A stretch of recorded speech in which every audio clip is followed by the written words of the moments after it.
ಭಾರತೀಯ ಹಸುಗಳಿಗೆ ಮಾತ್ರ ಏಕೆ ಕೊಬ್ಬು ಇದೆ? ನೀವು ಗಮನಿಸಿದ್ದೀರಾ? ಭಾರತೀಯ ದೇಶೀ ಹಸುಗಳಿಗೆ ಸ್ಪಷ್ಟವಾದ ಕೊಬ್ಬು ಇರುತ್ತದೆ. ಆದರೆ ಎಚ್ಎಫ್ ಜೆರ್ಸಿ ಹಸುಗಳಿಗೆ ಅದು ಇಲ್ಲ. ಇದು ಕೇವಲ ದೇಹದ ಭಾಗ ಅಲ್ಲ, ಇದು ಪ್ರಕೃತಿಯ ಅದ್ಭುತ ವಿಜ್ಞಾನ. ಇಂದಿನ ವಿಡಿಯೋದಲ್ಲಿ ಭಾರತೀಯ ಹಸುವಿನ ಕೊಬ್ಬಿನ ಹಿಂದೆ ಇರುವ ಆಶ್ಚರ್ಯಕರ ಸತ್ಯವನ್ನು ತಿಳಿಯೋಣ. ಕೊಬ್ಬು ಎಂದರೆ ಏನು? ಕೊಬ್ಬು ಎಂದರೆ ಹಸುವಿನ ಬೆನ್ನಿನ ಮೇಲಿರುವ ಮಾಂಸ ಮತ್ತು ಕೊಬ್ಬಿನ ಸಂಗ್ರಹ. ಆದರೆ ದೇಶೀ ಹಸುಗಳಲ್ಲಿ ಇದು ಕೇವಲ ಕೊಬ್ಬಿನ ಗುಡ್ಡ ಅಲ್ಲ, ಇದರಲ್ಲಿ ವಿಶೇಷ ನರವ್ಯವಸ್ಥೆ ಇದೆ. ಆ ನರವ್ಯವಸ್ಥೆಯನ್ನು ಸೂರ್ಯಕೇತು ನಾಡಿ ಎಂದು ಕರೆಯುತ್ತಾರೆ.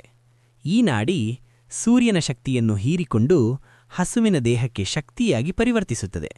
ಅದರ ಫಲವಾಗಿ ಹಸು ಕಡಿಮೆ ಆಹಾರದಲ್ಲೇ ಬದುಕುತ್ತದೆ, ಬಿಸಿಲು, ಬರ, ಕಠಿಣ ಪರಿಸ್ಥಿತಿಗೆ ಹೊಂದಿಕೊಳ್ಳುತ್ತದೆ, ರೋಗ ನಿರೋಧಕ ಶಕ್ತಿ ಹೆಚ್ಚುತ್ತದೆ. ಇದೇ ಕಾರಣಕ್ಕೆ ಭಾರತೀಯ ಹಸುಗಳ ಹಾಲು A2 ಮಿಲ್ಕ್ ಆಗಿರುತ್ತದೆ. A2 ಹಾಲು ಸುಲಭವಾಗಿ ಜೀರ್ಣವಾಗುತ್ತದೆ, ಮಕ್ಕಳಿಗೂ ವೃದ್ಧರಿಗೂ ಉತ್ತಮ, ದೇಹಕ್ಕೆ ಹಾನಿಕಾರಕವಲ್ಲ.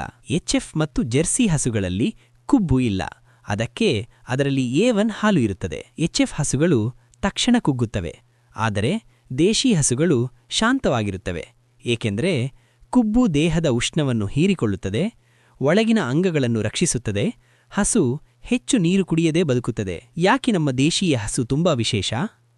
ಭಾರತೀಯ ಹಸು ಕೃಷಿಗೆ, ಆರೋಗ್ಯಕ್ಕೆ, ಪರಿಸರಕ್ಕೆ ಮೂರಕ್ಕೂ ಸಹಕಾರಿ. ಹಾಲು ಮಾತ್ರವಲ್ಲ, ಗೋಮಯ, ಗೋಮೂತ್ರವು ಪ್ರಾಕೃತಿಕ ಔಷಧ ಮತ್ತು ಕೃಷಿಗೆ ಅಮೂಲ್ಯ. ಕೊಬ್ಬಿಗೆ ಗಾಯವಾದರೆ ಹಸುವಿನ ಶಕ್ತಿ ಕುಗ್ಗುತ್ತದೆ, ಹಾಲಿನ ಪ್ರಮಾಣ ಇಳಿಯುತ್ತದೆ, ರೋಗ ನಿರೋಧಕ ಶಕ್ತಿ ಕಡಿಮೆಯಾಗುತ್ತದೆ. ಅದರಲ್ಲಿಯೇ ದೇಶೀ ಹಸುವನ್ನು ಕಾಳಜಿಯಿಂದ ನೋಡಬೇಕು. ನಮ್ಮ ಪೂರ್ವಜರು ಹಸುವನ್ನು ಗೋಮಾತೆ ಎಂದಿದ್ದು ಅಕಾರಣವಲ್ಲ. ಗೋಮಾತೆ ದೈವಿಕ ಶಕ್ತಿ ಕೇಂದ್ರ ಎಂದು ಕರೆಯಲು ಈ ಕುಂಭವೇ ಪ್ರಮುಖ ಕಾರಣ.